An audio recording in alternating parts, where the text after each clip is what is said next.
pimpinan DPP LPM RI yang barusan sama-sama kita saksikan telah menyelesaikan atau memparipurnakan masa kepengurusannya 2016-2021 di bawah kepemimpinan Ketua Umum Ibu Eni Maulana Saragih, Wakil Ketua Umum Pak Andin Askar, kemudian Pak Sekjen Pak Suminto, dan seluruh jajaran pengurus DPP LPM RI yang saya mohon maaf tidak bisa saya sebutkan satu persatu. Tentu yang saya banggakan seluruh ketua DPD LPM Provinsi se-Indonesia, ketua DPD LPM Kabupaten Kota yang hadir pada acara musyawarah nasional keempat LPM yang sama-sama kita banggakan. Juga saya hormati seluruh pimpinan sidang Munas yang keempat. Hadir juga bersama kita tamu, ada anggota DPR RI. Yang pertama Pak Gatot Sudito, ini senior saya juga, yang juga ada Ketua DPD LPM Provinsi Jawa Timur. Ada sahabat saya Pak Rudi Masud, anggota DPR RI Komisi 7. Kemudian ada Ibu Sari Yuliati, anggota DPR RI dari ITB. Hadir juga sahabat saya di Sekjen Ekopin. Jadi nanti kerjasama LPM dengan banyak lembaga. Pak Refli Pangerang juga hadir, pembina utama DPP LPM, terutama pembina Ibu Ketua Umum yang jaga adalah Bapak Bupati Temanggung, Pak Muhammad Al-Hazi, dan seluruh hadirin yang saya banggakan. Tentu pertama kita panjatkan puji dan syukur kepada Allah Subhanahu wa taala, Tuhan yang Maha Kuasa, dan memberikan rahmat dan hidayah pada kita semua sehingga kita masih bisa berkumpul menghadiri acara Munas, yaitu institusi atau instansi tertinggi organisasi LPM yang setiap 5 tahun sekali kita laksanakan. Tentu pertama saya juga mengucapkan terima kasih atas kesempatan dan dukungan yang disampaikan sejak tadi mulai sore rapat pimpinan nasional bersama dengan seluruh ketua DPD Provinsi LPM se-Indonesia.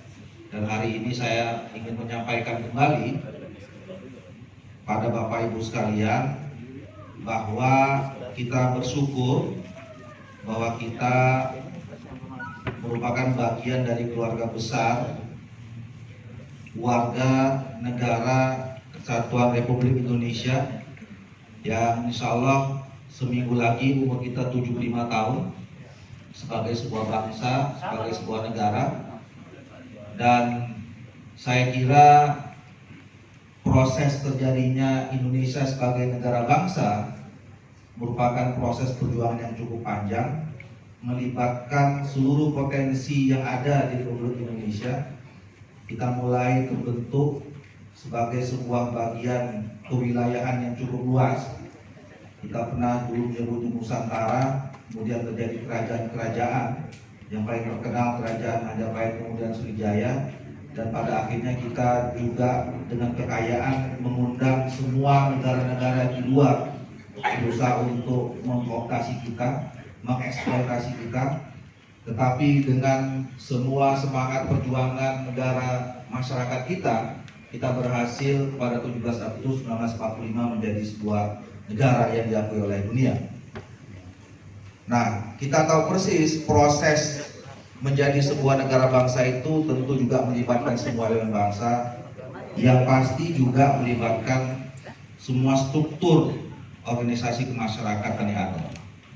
Nah, saya kira lahirnya EKMD dan sekarang berubah menjadi LPM dengan semangat yang sama untuk menjaga kesatuan dan persatuan Indonesia dan kemudian mencapai menginginkan terwujudnya cita-cita bangsa Indonesia. Nah, oleh karena itu, secara normatif keberadaan LPM dan LKMD pada dulunya tidak bisa terbantahkan dibutuhkan oleh Indonesia ke depan. Nah, yang kedua, Bapak Ibu sekalian, secara organisatoris, tentu LPM ini butuh kerja-kerja yang efektif untuk membantu membesarkan, memajukan bangsa dan negara kita. Kita sebagai bagian yang tidak terpisahkan di dalam sejarah lahirnya LPM, tentu punya tanggung jawab untuk itu.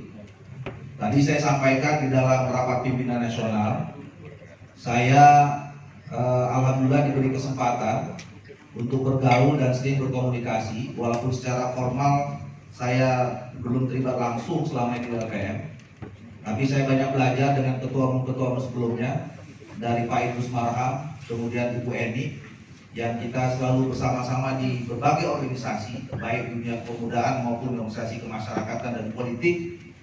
Tentu saya ikut memahami betul, ditambah lagi tadi aspirasi dari rapat pimpinan nasional, bahwa LPM tantangannya saat ini dan ke depan adalah bagaimana kita tetap menjaga eksistensi LPM ini di tengah-tengah masyarakat dan para stakeholder pemangku kebijakan.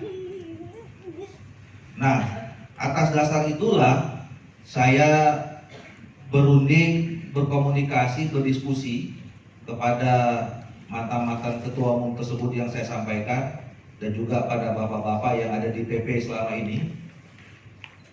Maka kita semua harus punya tekad, kita harus mengembalikan keberadaan, ya, masyarakat harus merasa penting atas kehadiran LPM untuk sama-sama memajukan bangsa. Oleh karena itu, ke depan saya kira paling tidak ada 3 hal Bapak Ibu yang harus kita kerjakan bersama-sama.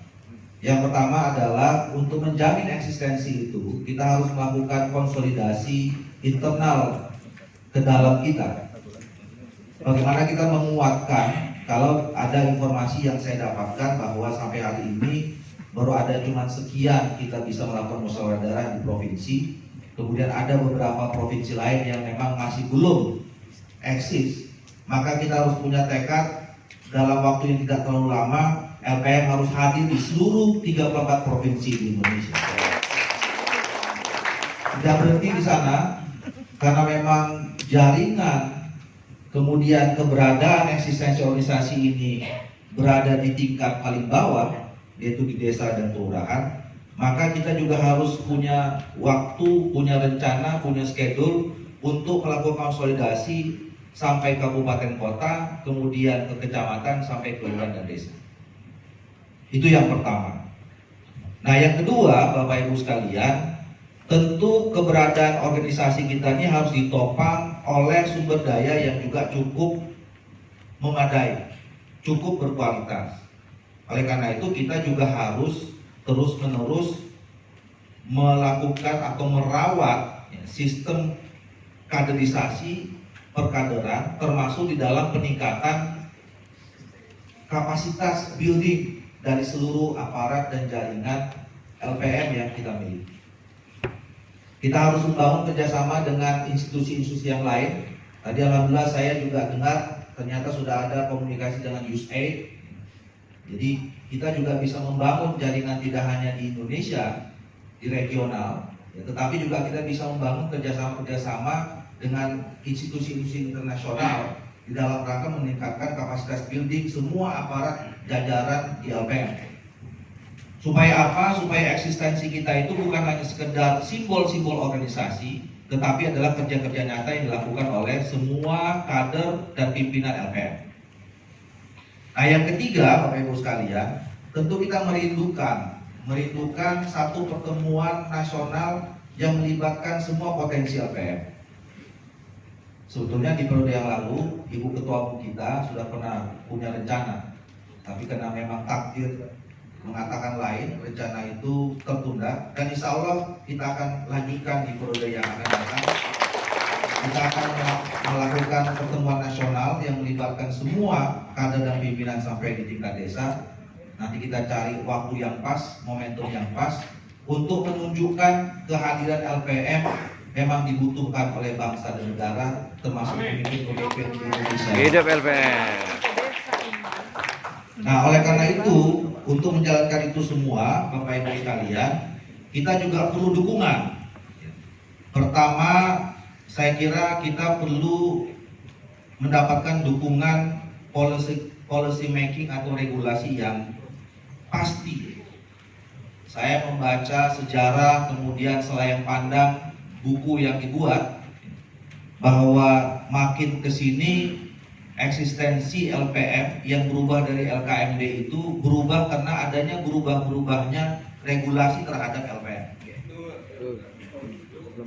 Nah, alhamdulillah saya juga dipercaya sebagai Ketua Komisi 2 DPR RI yang mitra kerjanya adalah Kementerian Dalam Negeri. Saya sebelum menyatakan siap dan kemudian bersedia, kemudian berkomunikasi dengan Ibu Ketua Umum dan pengurus DPP LPM, saya juga sudah menyampaikan niat dan rencana ini kepada Menteri Dalam Negeri, dan kemudian Menteri Dalam Negeri juga sudah menyampaikan agar Sekjen Menteri Dalam Negeri untuk membantu kita nanti. Bahkan ada Dirjen Bina Desa yang di bawah Kementerian Dalam Negeri yang memang mengatur semua soal urusan desa. Nanti insya Allah mereka akan siap bantu dan kita nanti akan lain. Yang kedua, Bapak Ibu sekalian, pemerintah dan DPR dalam waktu yang tidak terlalu lama juga sedang menyepakati ada penyempurnaan 8 undang-undang yang berkaitan dengan politik dan demokrasi yang eksistensi LPM masih ada terkait di dalam.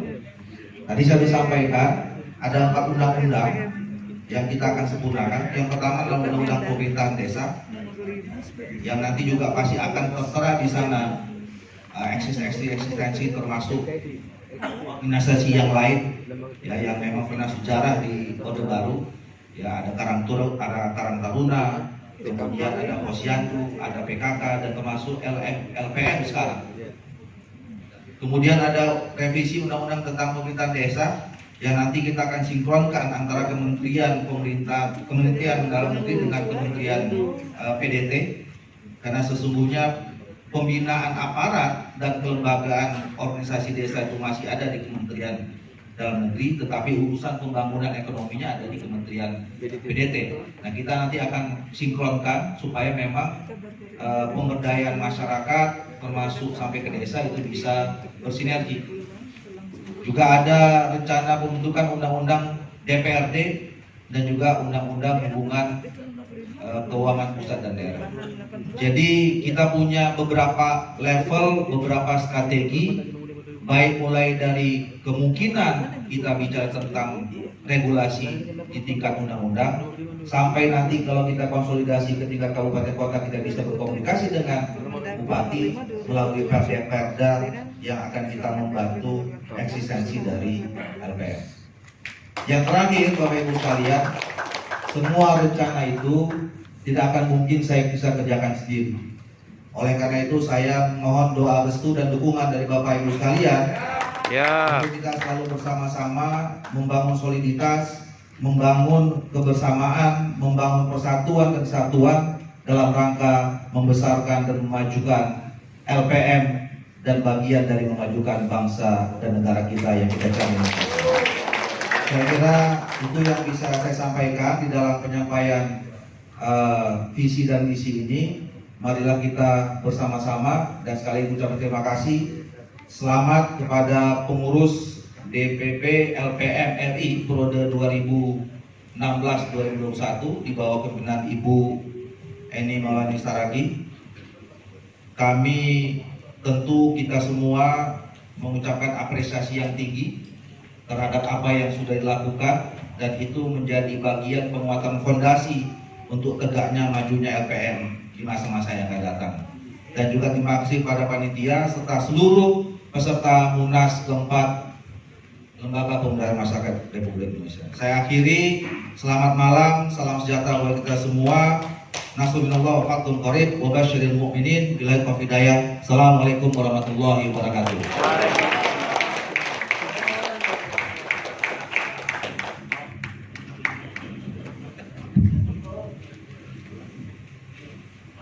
terima kasih kepada Bapak Dr. Ahmad Doli Indra Kurnia Tanjung yang sudah menyampaikan visi dan misi sebagai Ketua Umum DPP.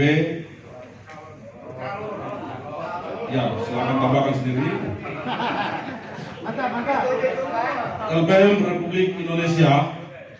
Untuk itu penyampaian visi misi sudah disampaikan dalam kapasitas sebagai calon ketua umum dan ada proses selanjutnya yaitu proses pemilihan ketua umum. Untuk itu saya tawarkan Dr. Ahmad Doli Indra Kurnia Tanjung sah sebagai ketua umum DPP LPM RI masa bakti 2020-2025.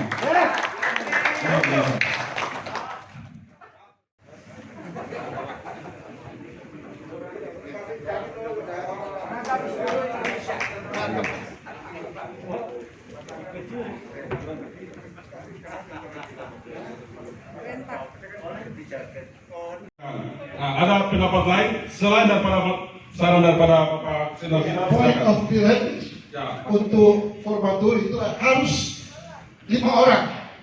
Jadi sesuai dengan apa yang ditawarkan oleh DPP tadi harus demikian. Tidak boleh formatur tunggal. Saya kira terima kasih. Baik. Jadi Bapak Ibu sekalian begini, memang benar. Tadi Rapim juga sudah menegaskan itu, tetapi kita tidak bisa lari daripada tatib. Saya selaku peserta juga sebagai ketua DPD Provinsi Papua pasti menginginkan bahwa supaya kerja ketua umum itu bisa lebih baik dengan tunggal. Namun tadi kita sangat tidak ada poin yang mendelegakan. Sekarang saya tawarkan kepada Bapak Ibu sekalian, apakah poin ini kita dengan kewenangan Munas kita tiadakan pada sesi ini atau kita berunding kepada kesepakatan kita yang awal? Ya. Ya, silakan. Nama dan ya. Assalamualaikum warahmatullahi wabarakatuh. Muhammad Basri Ramaya. Semua sudah kenal. Tawaran saya memang lazimnya ada tim formatur, tapi saya menawarkan agar supaya untuk pembentukan tim formatur diserahkan kepada ketua terpilih untuk menentukan siapa yang akan membantu beliau menyusun kepengurusan. Terima kasih. Baik, dengan demikian saya tangkap, kami pimpinan saya menangkap bahwa dari dinamika yang ada ini ada solusi bahwa kewenangan formatur kita serahkan kepada ketua umum untuk menyampaikan pada saat ini atau merekomendasikan kepada kita sekalian. Apakah dengan momen ini dengan demikian kita berikan waktu kepada ketua umum atau ada saran pendapat lain? Ya, silakan. Ini ada dari DPP, dari Jawa sebagai pimpinan. Kasih tahu. Andi dulu. Terima kasih. Dengan tidak mengurangi seri hormat dan penghargaan kepada ketua umum, apapun namanya beliau baru. Belum kenal namanya Hidayat, belum kenal namanya Ode, belum kenal namanya Haris. Bayangkan kalau dia jadi ketua formatur, bisa-bisa orang yang nggak jelas. Sedangkan kita mau membangun organisasi. Anggaran dasar kita mengatakan secara tegas pemilihan dilaksanakan melalui formatur. Adapun ketua formatur adalah ketua terpilih. Dan untuk formatur itu kami sudah membagi wilayah. Satu orang unsur DPP demisioner yang berpengalaman tentang kapasitas dan dedikasi loyalitas manusia yang ada. Yang kedua unsur demisioner. Yang lain adalah diambil dari kewilayahan. Tetapi untuk menjadi formatur ini juga ada catatan, orang yang mengenal betul kemampuan dan kapasitas dan rekomendasi kepada orang-orang yang mau didudukkan dalam pengurus. Kasihan beliau. Ya. Ini tugasnya dalam memperancang. Itu usul saya. Terima kasih. Baik. Terima kasih. Ya, silakan tadi. Tolong sudah baik. Ya, terima kasih. Kita ini sepakat bahwa beliau ini dipilih ketua umum itu secara aklamasi. Artinya kita ini percaya penuh kepada beliau. Ini sudah kita berikan kepada beliau. Kalau saya agak sedikit paradigmanya berbeda dengan beliau diberi fleksibilitas sebagai formatur tunggal untuk memilih. Beliau bisa tanya pada Pak Ketum, beliau bisa tanya kepada, tidak harus tergantung kepada orang per orang yang justru itu nanti menjadi sesuatu yang bersifat subjektif. Karena dengan beliau justru beliau diberi beban bertanggung jawab, sudah kita percaya penuh sebagai sebuah tapi beliau kan kenal Pak Ketum, tahu Pak Sekjen, tahu yang lain, sehingga beliau bisa berkomunikasi dengan mereka itu, sehingga dengan Bu Emi, sehingga memilihnya itu bisa lebih sesuai dengan kapasitasnya, sesuai dengan visi misi beliau, dan tentunya sekali lagi bisa bekerja sama dengan beliau untuk menghindari subjektivitas. Terima kasih. Terima kasih.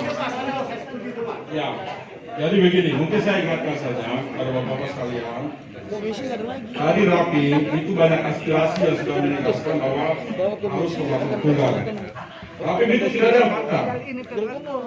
Lalu kita ketika masuk di sini, dalam forum pembahasan tadi tidak ada yang mengatakan untuk ini didelek atau tidak langsung kita tetapkan. Tetapi ketika di akhir pada saat kita mau menentukan formatur ini ada wacana ini ditiadakan maupun tetap kepada ini, karena ini rujukannya daripada anggaran dasar dan anggaran rumah tangga kita. Untuk kita ada aspirasi juga ada menyatakan bahwa bisa ketua umum sebagai formatur tunggal akan mendapatkan referensi daripada misalnya Bapak Ketum dan juga teman-teman pengurusan ada. Tetapi juga dari sisi ketetapan tatip kita demikian. Untuk itu saya harap solusi konkret dan tidak mungkin kita mengatakan bahwa ketua umum saat ini berbicara tidak mungkin karena forum munas harus memberikan rekomendasi, memberikan masukan yang elegan untuk membantu ketua umum agar mendapatkan pengurus yang baik ke depan dalam memperbesar TPN.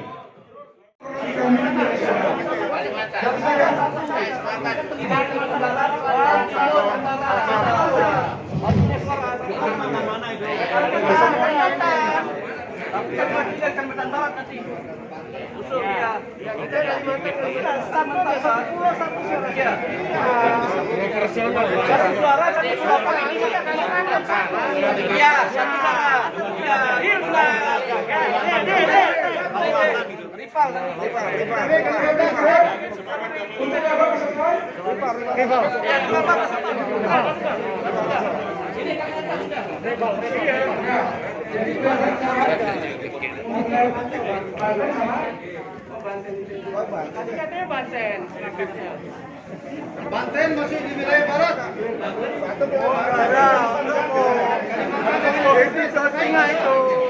Indonesia Tengah itu. Tolong bapak-bapak, keluarkan dulu oleh kepala provinsi, kita dapat 2 nama, baru kita ke sini. Maksudnya ada satu pusarannya. Iya. Ya, semua sama itu ya, sudah selesai. Sudah selesai. Untuk daerah terus lagi. Banyak. Kalau bisa gini aja.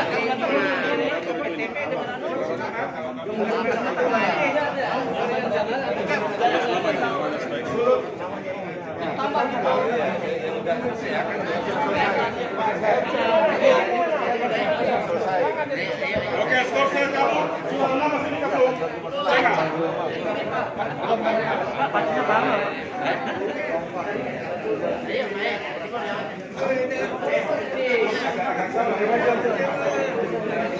Jadi bapak-bapak, sekali lagi untuk wilayahnya. Kalau nggak gitu apa itu? Perpulau aja, perpulau aja. 150 Pak. pulau aja. Jadi per pulau itu karena pulau NTB itu Papua Kami sendiri. Kalimantan, kami provinsi ibu kota negara, kami masa nggak ada nggak bisa Pak, kami 5 pulau juga. Kalau mau Indonesia lagi kami.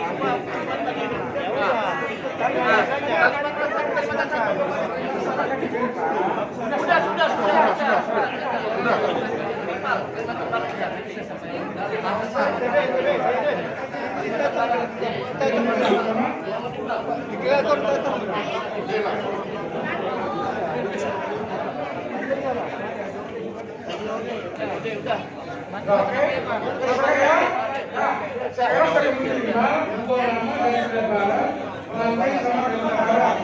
Oke? Nah,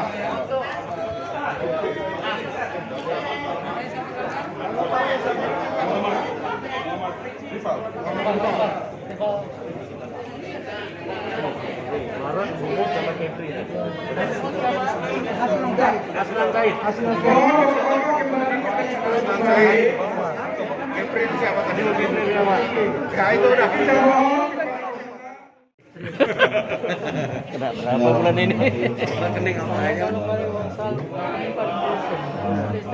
kita semua itu yang sama-sama kita banggakan seluruh keluarga besar LPM Republik Indonesia yang hadir diwakili oleh Ketua DPD Provinsi maupun Kabupaten Kota. Bapak-bapak dan ibu mewakili pengurus DPD Nasional, pimpinan sidang yang saya hormati, tentu saya secara pribadi dan kita semua tidak ada kata-kata syukur yang harus kita panjatkan karena kita bisa menyelesaikan satu hajatan besar LPM, yaitu mulai dari rapat pimpinan nasional tadi siang sehingga malam ini kita bisa melaksanakan musyawarah nasional yang keempat. Dan yang kedua, tentu saya berterima kasih atas kepercayaan yang diberikan oleh Bapak Ibu sekalian sehingga saya diberi mandat untuk memimpin organisasi ini sebagai ketua umum periode 2020-2025. Saya sekali lagi ingin menegaskan, mengingatkan kita semua bahwa apa tadi yang sudah saya sampaikan tidak akan mungkin bisa dilakukan sendiri tanpa bantuan, support dan kerjasama kita semua. Dan karena itu tadi saya sangat setuju. Kita juga sudah memilih formatur karena formatur itulah wujud dari kebersamaan kita semua. Apalagi itu memang tertera di dalam ADRT kita. Yang kedua, Bapak Ibu sekalian, saya juga ingin mengingatkan, tadi kita sudah sepakati bahwa rapat-rapat komisi itu akan diwakilkan, diserahkan kepada DPP di dalam menyusun semua hal-hal yang berkaitan dengan keputusan Munas. Sepengetahuan saya, di dalam sebuah Munas itu yang akan selalu dibahas yang pertama adalah penyempurnaan anggaran dasar dan rumah tangga. Kemudian yang kedua adalah program-program kerja. Yang ketiga adalah rekomendasi-rekomendasi. Oleh karena itu saya mengusulkan, ya, walaupun tadi diserahkan kepada DPP, mungkin melalui formatur ini nanti juga kita akan selain menyusun kepengurusan, tetapi kita juga saya akan menerima masukan dari Bapak-Bapak dan Ibu seluruh Indonesia melalui formatur yang sudah Bapak-Bapak Ibu tetapkan. Sehingga memang aspirasi perubahan dan penyempurnaan anggaran dasar rumah tangga, program-program kerja dan rekomendasi itu betul-betul aspirasi dari kita semua, bukan hanya dari DPP LPM saja. Hidup kedua. Insya Allah kalau bisa kita lakukan dalam waktu yang tepat, perubahan atau penyempurnaan ADRT itu nanti kita akan sosialisasikan di rapat pimpinan nasional yang akan datang yang sesegera mungkin. Kalau bisa kita selesaikan dalam waktu 1 bulan, 2 bulan, mungkin kita akan langsung rapat pimpinan nasional. Yang kedua, khusus untuk program kerja, mungkin kita apakah dibaratkan atau sesudah itu kita akan sosialisasikan di dalam rapat kerja nasional. Jadi saya kira insya Allah itu modal penting kita sebagai bahan-bahan yang menjadi pegangan kita untuk berjalannya organisasi ini ke depan.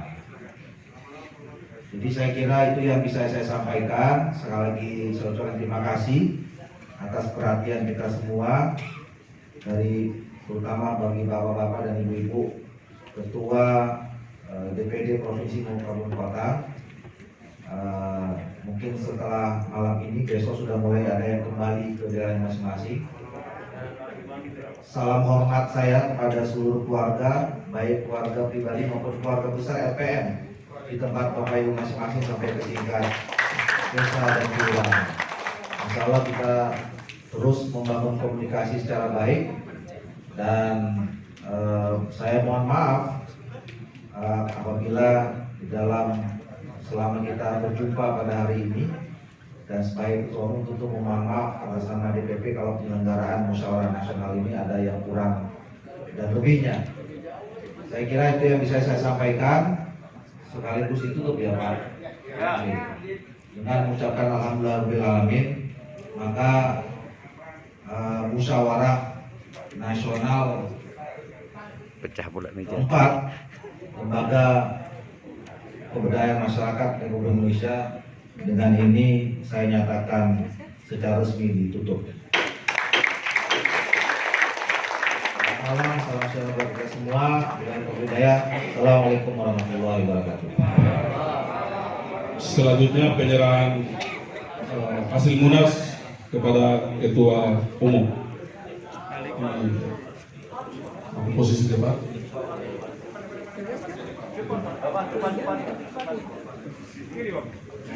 Di bendera. Di sini itu dan supaya pimpinan sidang juga bisa menyaksikan. Mohon izin.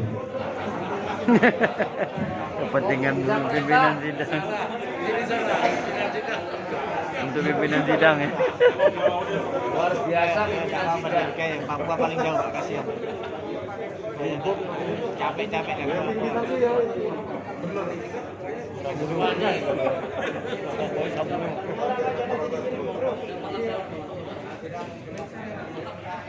Tapi aku pada seri.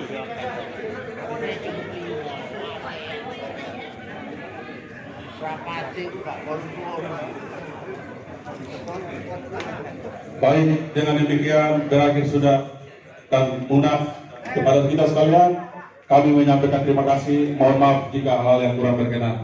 Selamat malam, selamat berkarya bagi bangsa dan negara.